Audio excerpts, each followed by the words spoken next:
Hello candidates, कैसे हैं आप सब। आशा करते हैं आप सब अच्छे होंगे, मस्त होंगे और अपने फिजिकल की तैयारी में लगे होंगे।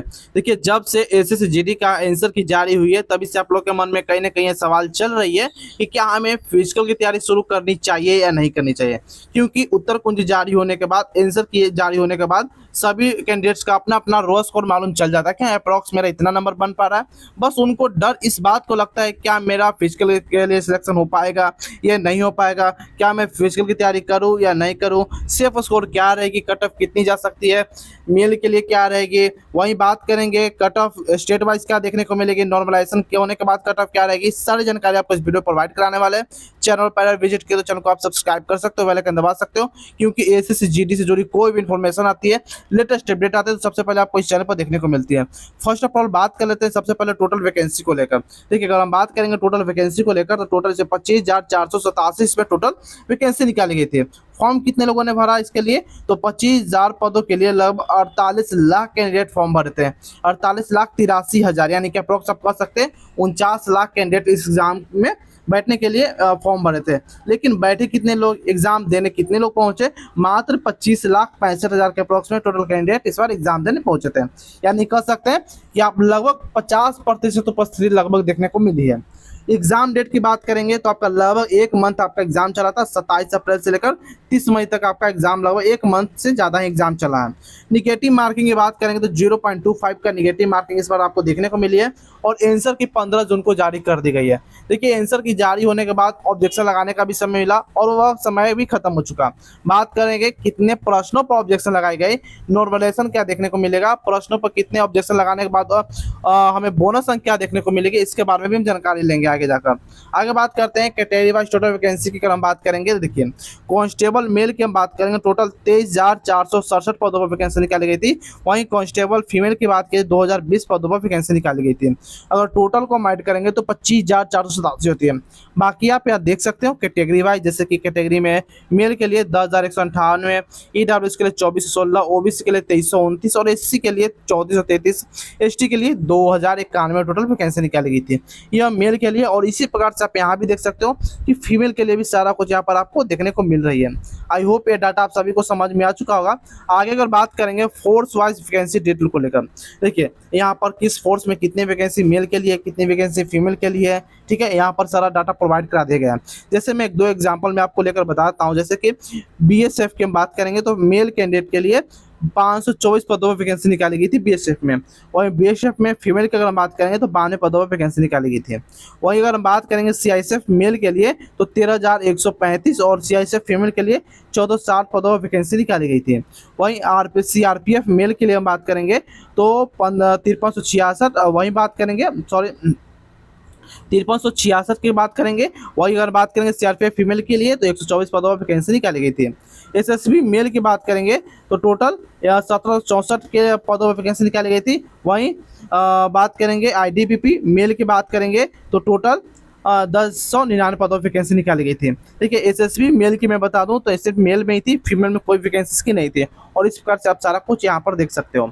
आई होप ये डाटा आप सभी को अच्छे से समझ में आ चुका होगा। आगे बात कर लेते हैं जो कि काफ़ी इंपॉर्टेंट है एग्जाम पैटर्न को लेकर। अगर एग्जाम पैटर्न की बात किया जाए तो इसमें आपको एग्जाम 60 मिनट की होती है, यानी कि लगभग 1 घंटे की आपकी एग्जाम कंडक्ट कराई जाती है। टोटल इसमें 80 क्वेश्चन पूछ जाते हैं जो कि 160 मार्क्स के होते हैं। यानी कि आप सीधे कह सकते हो कि एक क्वेश्चन के लिए यहाँ 2 मार्क्स निर्धारित है और निगेटिव मार्किंग भी इसमें उपलब्ध है। आगे बात करते हैं सब्जेक्ट वाइज ब्रेकडाउन की हम बात करेंगे। देखिए, इसमें टोटल मुख्य 4 रूप से आपका सब्जेक्ट हो जाता है। यानी पहला आपका रीजनिंग हो जाती है, सेकंड में आपके जीके जीएस, थर्ड में मैथमेटिक्स और पार्ट डी यानी कि फोर्थ में आपका हिंदी या इंग्लिश, किसी भी आप सब्जेक्ट को एक चुन सकते हो। देखिए, वही बात करेंगे सब में 20-20 क्वेश्चन 40-40 मार्क्स के होते हैं, जैसे कि आप स्क्रीन पर देख सकते हो, और 20 क्वेश्चन यहाँ पे 40 मार्क्स के आप देख रहे हो। आगे बात करते हैं सब्जेक्ट वाइज डिफिकल्टी लेवल को लेकर, जो काफ़ी इंपॉर्टेंट हो जाती है कि क्या कुछ सब्जेक्ट वाइज डिफिकल्टी लेवल था। जितना भी मैं आपको बता रहा हूँ सारा आंसर के आने के बाद की मैं डाटा बता रहा हूँ। रीजनिंग की बात करेंगे तो लगभग आपका इजी पूछा गया था। रीजनिंग में ठीक ठाक सभी लोग स्कोर कर पा रहे हैं, 17-18 एवरेज बच्चे इसमें बना पा रहे हैं। वहीं बात करेंगे जीके जीएस को लेकर तो मॉडरेट लेवल की पूछी गई थी, मैथ मॉडरेट हार्ड रही, और इंग्लिश की बात या हिंदी की बात करेंगे तो दोनों सब्जेक्ट लगभग मॉडरेट रही। हालांकि इंग्लिश से ज़्यादा इस बार हिंदी टफ पूछी गई थी, तो आप कह सकते हो राउंड फिगर में कि नहीं, मॉडरेट ही दोनों का लगभग रहा लेवल। आगे बात करते हैं जो काफ़ी इंपॉर्टेंट हो जाती है सिलेक्शन प्रोसेस को लेकर। मुख्य रूप से इसमें 4 स्टेप में आपका सिलेक्शन कंडक्ट कराई जाती है। पहली आपकी रिटन एग्जाम होती है जो आप लोगों ने दे चुके हैं। वहीं बात करेंगे नेक्स्ट आपका फिजिकल, और थर्ड में मेडिकल, और फोर्थ में आपका डॉक्यूमेंट वेरिफिकेशन यानी कि डीवी कंडक्ट कराई जाती है। आई होप ये भी आपको समझ में आ चुका होगा। आगे बात करते हैं, इसमें किसी प्रकार का CBT2 मेंस वगैरह आपको नहीं है, यानी कि सिर्फ रिटन CBT1, फिजिकल, मेडिकल, उसके बाद डीवी के बाद आपका ज्वाइनिंग मिल जाती है। आगे बात करते हैं फिजिकल एलिजिबिलिटी डिटेल को लेकर। देखिए, सबसे पहले मेल की बात करेंगे तो जनरल, EWS, OBC और SC के लिए हाइट आपका 170 सेंटीमीटर होनी चाहिए, और इस चेस्ट आपका 80 से 50 सेंटीमीटर की होनी चाहिए। वहीं रनिंग की अगर बात करेंगे तो रनिंग आपको 5 किलोमीटर 24 मिनट में रन करनी होगी। वहीं ST कैंडिडेट की बात करेंगे तो हाइट आपका 162.5 सेंटीमीटर की होनी चाहिए, चेस्ट 76 से 81 सेंटीमीटर की होनी चाहिए, और रनिंग की बात किया जाए तो 5 किलोमीटर इन 24 मिनट में, 5 किलोमीटर आपको 24 मिनट में कंडक्ट कराई जाती है, यानी कि रनिंग कराई जाती है। सबसे बड़ी बात यहाँ बात करते हैं डाउट को लेकर, तो चेस्ट को लेकर नए नए कैंडिडेट को काफ़ी डाउट होती है।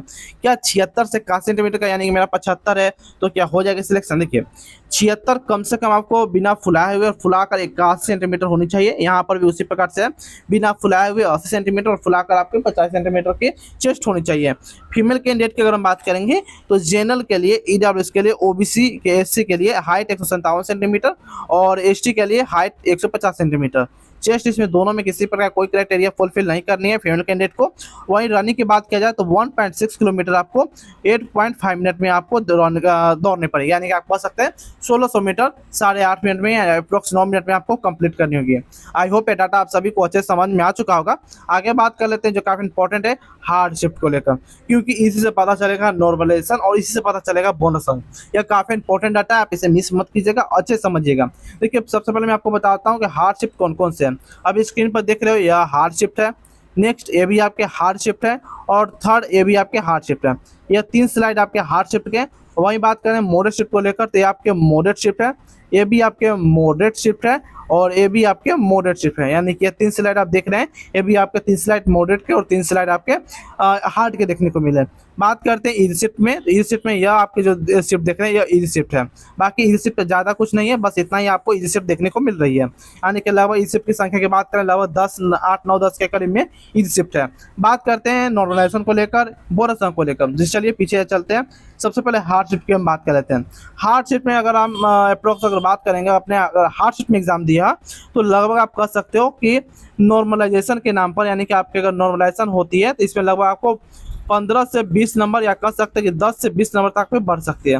15 से 20 से 10 से 20 क्या करने का मतलब है, तो देखिए आपके स्टेट पर निर्भर करती है, जनरल से हो, नक्सल एरिया से हो, बॉर्डर एरिया से हो, इस पर भी निर्भर करती है।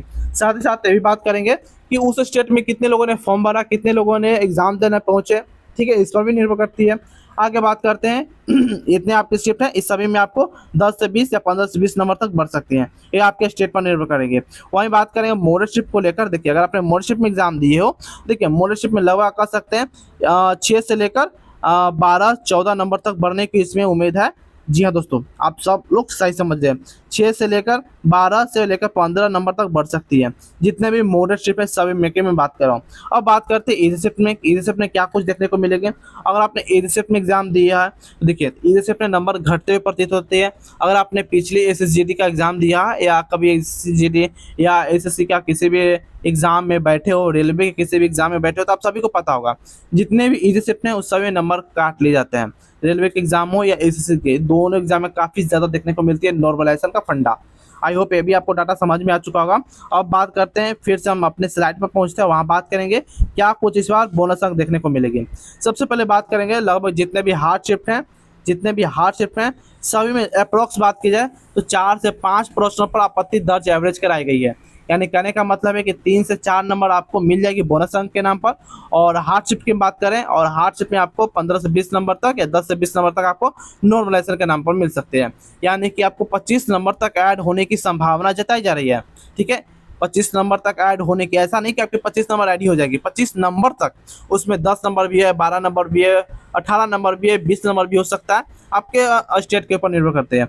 वहीं बात करेंगे मोरशिप में, देखिए अगर आपने मोरशिप में एग्जाम दी हो, देखिए मोरशिप की अगर बात करें तो इसमें अप्रोक्स हम बात करेंगे तो 2 से लेकर 4 क्वेश्चन पर एवरेज आपत्ति दर्ज इस बार कराई गई है, यानी कह सकते हो कि 1 2 3 नंबर आसानी से भी आपको इसमें बोनस अंक के नाम पर और 10 12 नंबर आपके नॉर्मलाइजेशन के नाम पर, यानी कि 15 16 नंबर एक्स्ट्रा आपको बढ़ने की उम्मीद है। ठीक है, देखिए हम बात कर रहे हैं अगर बोनस अंक को लेकर, देखिए एवरेज स्टूडेंट है, 4 5 ऐसे क्वेश्चन है, 3 4 ऐसे क्वेश्चन है, या 7 8 ऐसे क्वेश्चन है, इसमें एवरेज एवरेज कहने का मतलब है वो उस पर सभी लोगों का डाउट है, सभी लोग का लगभग कह रहे हैं कि गलत है गलत है। अभी विभाग इस पे अभी प्योर अपना आपत्ति नहीं दी है, फाइनल आंसर की अभी जारी नहीं की गई, लोग कह सकते हैं, लेकिन एवरेज जताई जा रही है कि हाँ 2 3 नंबर तक आसानी से बढ़ने की उम्मीद है, 2 3 नंबर कोई नहीं रोक सकता है।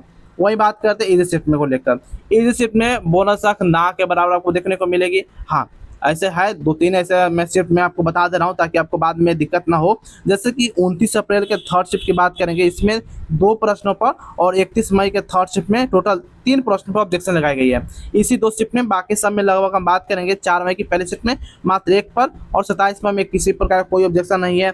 22 मई की बात करेंगे तो इसमें 1 प्रश्न पर ऑब्जेक्शन लगाई, यानी कि एवरेज कर सकते हैं 1 2 नंबर बढ़ने की उम्मीद है, वो भी ना के बराबर। ठीक है, तो इस पे ये शिफ्ट वालों का मैं बता रहा हूँ, जितना आपका रोज स्कोर बन पा रहा है मैं उतना जरूर आपको बता दूंगा, टेंशन लेने की जरूरत यहाँ पर नहीं है आपको।